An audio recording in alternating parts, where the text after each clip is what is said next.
Hey there, everyone. Dave Keller here with Market Misbehavior. The S&P 500 teasing 7,000 for the first time in history this week.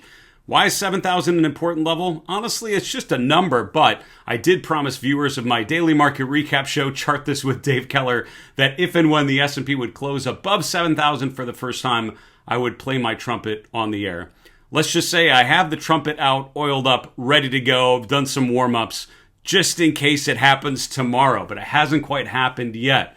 What gives us the confidence that the S&P could push above 7,000? It's the strength in technology, particularly the euphoria around the AI trade. What is a cautionary signal that maybe that's not going to happen? Weakening breadth conditions. Today, we'll look at weaker breadth. We'll look at the heavy concentration of growth sectors and big mega cap Mag 7 kind of names in the S&P 500 and the NASDAQ. Why that's exaggerating the dominance of AI here in October of 2025. The implications for the rest of 2025. And we'll look particularly at three leading growth stocks, Alphabet, Nvidia, and Meta, and identify some key levels and patterns to look for. Before we break down this AI dominance going into November of 2025, here's one more thing I wanted to tell you about. I spent many years earlier in my career working for large financial institutions. And when I left the institutional world, I remember thinking, what am I going to do to replace these big, expensive, but powerful institutional investing platforms that I've had access to this whole time? There is an option now for individual investors and financial advisors, and it's called Koyfin.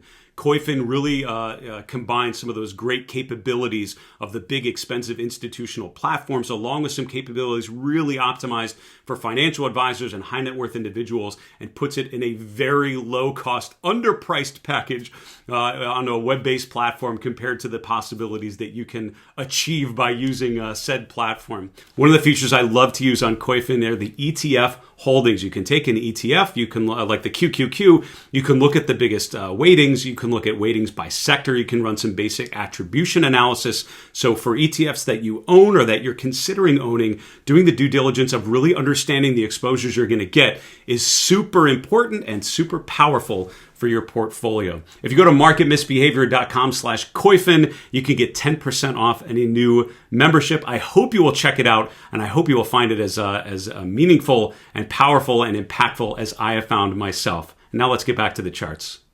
Okay, so here's the chart of the S&P 500. We can see a clear pattern, a beautiful pattern, if not pristine pattern, of higher highs and higher lows. What you have to remember is that an uptrend phase, keep it simple, an uptrend phase is a pattern of higher highs and higher lows. And as long as we keep doing that, as long as we keep making new all-time highs, like we did when we pushed above 6750 at the end of last week, as long as we keep making higher lows as we did most recently in mid-October, as we did not undercut the September lows, the uptrend is still in play. We're also above upward sloping moving averages. The price is above an upward sloping 50-day, which is above an upward sloping 200-day. The trend is positive, friends, and that is not an opinion. That is a fact based on the best practices of trend following and technical analysis. So why does this rally not feel particularly great? This chart is why. This is the S&P 500 in the top panel. The middle panel are the percent of S&P 500 stocks above their 200-day moving average. And in the bottom, the percent of S&P 500 stocks above their 50-day moving average. Here's the S&P on a closing basis. We can see a pattern of higher highs and higher lows similar to the previous chart as we remain above the 50-day moving average. But look down here at the bottom. Every time we've made a new high since the end of June, that new high has been marked by less S&P 500 members pushing back above their 50-day moving average. So while the S&P has remained safely above its 50-day, all through July, August, September, and now through almost the entirety of October, every time that new high has been printed, there have been less S&P 500 members above their 50-day moving average. Back here at the end of June, the number was around 75%. It got up to around 81, 82%. 4 out of every 5 S&P 500 members at around the 4th of July holiday sat above their 50-day moving average. Today, that number's down to 42%. It's less than half, which means literally about 40% of the S&P 500 members, that's about 200 out of the 500-ish stocks, have now broken below their 50-day moving average since the end of Q2. So if it feels like there's less participation, if it feels like this market has been driven more and more by the narrow strength of a bunch of large mega cap growth names. It's not just you. The evidence would back that up. Now we're going to use Koyfin, which is a platform I use often to dig into ETF holdings. I'm looking at the S&P 500, and I want to draw your attention now to the lower left corner. We're looking at the holdings of the S&P 500 in order of weight. We can see Nvidia is now around 8%, just over 8% of the S&P 500 value. Microsoft and Apple both about 6.5 to 7%. Then we have a jump down to Amazon, Broadcom, and so on. What you have to remember, right, those biggest names are huge relative to the rest. These top 10 names from Nvidia all through the rest of these growthy giants down to Berkshire, which is the first name that really isn't a growth giant, although it does hold plenty of growth stocks within that diversified portfolio. Those top 10 stocks make up about 35% of the S&P 500's weight. The next 40 to get to the top 50 holdings in the S&P 500 make up about another 35%, and the rest of the index is the remaining 450 stocks. Look how tiny these weights are for names at the very bottom, like, I don't know, where we got Campbell Soup is 0.01% of the S&P compared to Nvidia, which is 8.3%. That's how big of a dominance we have. That's how top heavy of a benchmark we have here in October of 2025. It's always a little top heavy because it's a market cap weighted index, but it's more so than it has been in quite some time. Now, what has happened because those biggest names have been so strong, right? Charts like Nvidia and Broadcom and Apple making new all-time highs while a lot of other stocks are not. Well, I'm looking just at the last week. This is on stock charts. I'm looking at the last 5 days through the end of trading on Wednesday, October 29th. The technology sector, the XLK, was up 6.5%. The S&P 500 was up 2.9%. All the rest of the 11 S&P sectors, that's the other 10 sectors, all underperformed the S&P 500. So in the last week of trading, only one sector, technology, has outperformed the S&P. So if you owned a portfolio just of the XLK, you outperformed the S&P 500 by about 350 basis points, 3.5%. Not bad for 1 week in terms of relative performance. If you had a portfolio of just one of any of the rest of these sectors, you underperformed in some cases by quite a lot just in the last 5 days. That narrow stretch of outperformance is consistent on a bunch of different time frames. I'll show you a couple. Looking back for the last month, which is going back to the end of September, technology up 8.5%, healthcare up 6%. Here's the S&P up 3.6%. Everything else underperformed. For the last 3 months, going back to, let's see, September, August, end of July, we have technology up 15.3%, communication services up an even 10%, the S&P up 8.5%. All the rest of the S&P sectors underperformed. If we go back 6 months, which takes us back to the end of April, kind of soon after the April low, the technology sector, the XLK up 46%, the S&P up about 25%.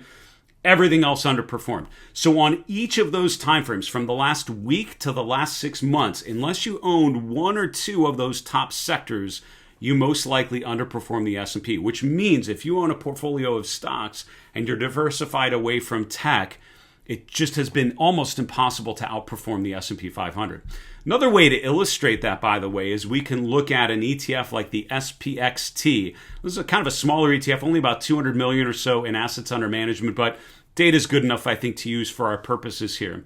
Now we can see that off of the April low, the ETF, the SPXT, has made a consistent pattern of higher highs and higher lows. Did actually test the 50-day back here in mid-October, but did make a new all-time high at the beginning of this week. The SPXT is an ETF that essentially owns all the S&P 500 names outside of technology. Now, it still owns big names in communication services like Alphabet, big names in communication and consumer discretionary, something like Amazon, but tech, which has again been the top performer on any of those time frames, is not in this ETF. So the price has been good, the momentum has been fine, but look at the bottom. This is the relative performance of the SPX X Technology ETF versus the S&P 500 using the SPY. So from the April market low to where we're at now at the end of October, this is what the relative performance has done. Meaning if you own the SPXT because you didn't have technology, you've underperformed pretty much consistently since the April market low. Another way to maybe illustrate that is by looking at performance, what I call a performance chart, looking back at a starting point. Here we're starting the clock at that April market low. Here's the S&P 500, which is up around 39% from early April to where we're at now toward the end of October. We can see the NASDAQ 100 really dominating by those big tech names like Nvidia and Microsoft, up over 50%, up 53% through the end of trading here, almost the end of October. That SPXT, the SPX without technology, is still up, but it's only up 25%. So owning the SPXT since the April market low, you underperformed the S&P by about 13%, 13.5%. If you own the QQQ, you outperformed by about 14%. So that's performance gap right there. From the QQQ down to the SPXT is essentially the momentum, the incredible strength, the uptrend that has been persistent and powerful with those leading growth names. Here's the problem with this scenario, right? With narrow leadership for institutional investors, right? If you run a big mutual fund and you're benchmarked to the S&P 500, you have to own those big names, right? You have to own Meta and Alphabet and Nvidia, because if you haven't owned them, it's been almost impossible to outperform. And your job is to outperform the S&P 500 if that's your benchmark. So there's been a career risk for money managers not owning those names, which is why I would argue in some way those trends have persisted, because there's more and more of a need off of the April low for money managers to have exposure to those names. As a result, most of them, if not almost all of them, have been in consistent uptrends off of the April low. But it also means that at some point those trends are going to change. And here's the problem. Even though the breadth is negative, the S&P is able to hold up because of the strength of big tech. If big tech starts to falter, which at some point it will, just not today, at some point when that turns, that's when the benchmarks can struggle. That's when your portfolio can struggle, certainly if you've added too much exposure to those names on the way up. So what I thought we would do with our remaining time is look at three of those leading growth names in particular. We'll look at Alphabet, Nvidia, and Meta. Nvidia, of course, in technology, Alphabet and Meta bucketed under communication services, although arguably they're all part of this same AI cloud trade that has dominated investors' thinking off of the April market low. Let's look at each of these charts one by one. We'll identify some of the key levels we're watching, some of the indicators we're using to confirm the current uptrend, and in the case of Meta, why that uptrend most likely has changed. So we'll start with Alphabet. Again, very similar to the S&P, we see the pattern of higher highs and higher lows. I have the 21-day exponential moving average in green. I'll include a link below to a video going through that in a little more detail. That's often my initial stop when I have a long position, when I'm following a trend upwards. The 21-day EMA can be super helpful as just an initial stop, right? An initial warning sign that maybe the uptrend is no longer working. And we can see that more recently here, right? In September and October, we pulled down to the 21-day EMA. We didn't close below it more than a day or two before resuming that uptrend phase. And Alphabet, of course, going into earnings this week, has made new all-time highs yet again, currently trading almost up at $275 a share. Now, the reason why I wanted to highlight Alphabet is that 21-day EMA can be so valuable. If you look back, there have been a number of times where the Alphabet has actually entered into a short-term downtrend. More recently in February, March into the April low in 2025, but also last summer in July, August into a September low of 2024, the price broke down. So what could we have seen back there that might have helped us understand the fact that Alphabet was no longer in an uptrend?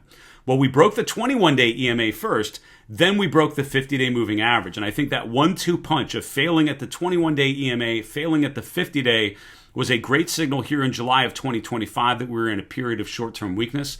Another fantastic signal here in February. After we gapped higher into early February, we then, or traded higher, we gapped lower below the 21-day, continued below the 50-day moving average. For me, that's enough to say, all right, whatever was happening going into that most recent peak, things have changed. It's what we call a change of character.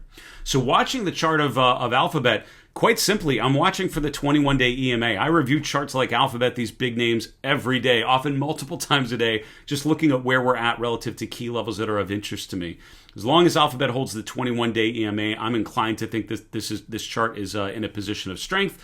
But if we would break the 21-day EMA, if we would break the 50-day, which would also take us below the most recent swing lows in late September and mid-October, The uptrend no longer in play. I would say that would be a new downtrend phase. Has not happened yet.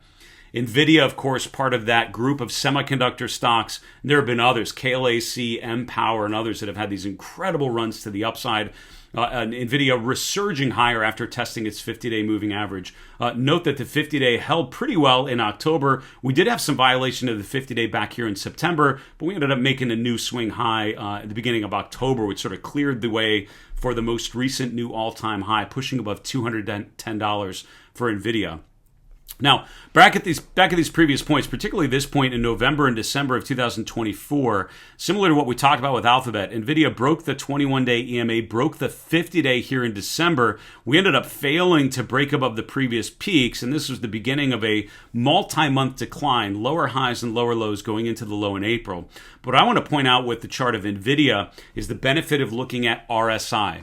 RSI is a measure of momentum. It stands for the Relative Strength Index. This is basically looking at price momentum, how the chart of Nvidia gets from point A to point B. The path matters. And so the RSI, the indicator, is measuring the momentum. It's measuring up days and down days during all different periods to measure the strength of the up thrusts and the strength of the down moves. And if the RSI is right at 50, that means the up and down days are pretty even. If the RSI gets very high, that means the up days are much stronger. We're in an uptrend phase. If the RSI gets very low, we're in a downtrend phase, much stronger distribution.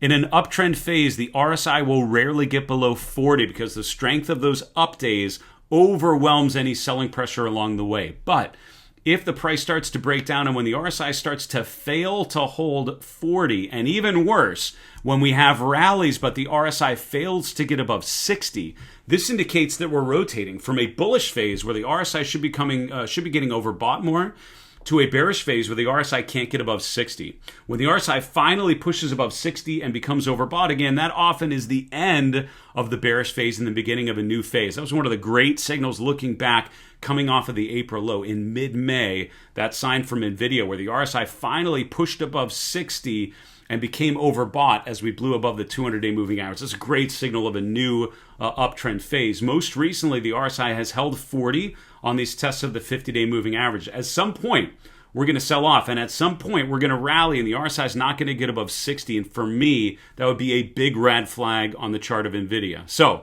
we watch the 21-day EMA, we watch the 50-day simple moving average, we watch the momentum in the form of the RSI indicator. Here's the problem. One could argue that Meta has actually already gone through this failure. The uptrend, which was in play in May, June, July, August, going into September, started to show signs of deterioration. We broke below the 21-day EMA. We held the 50-day at the end of August, but failed to get above that previous high. Similar to the previous example with Alphabet, look at this most recent attempt to get to $800 a share. We stalled out at the August high, and the RSI did not get above 60. So that indicates less momentum. It indicates less momentum on the up days, more downside momentum on the sell-off days, right, on the down days. And then soon after, the RSI has actually started to dip below 40.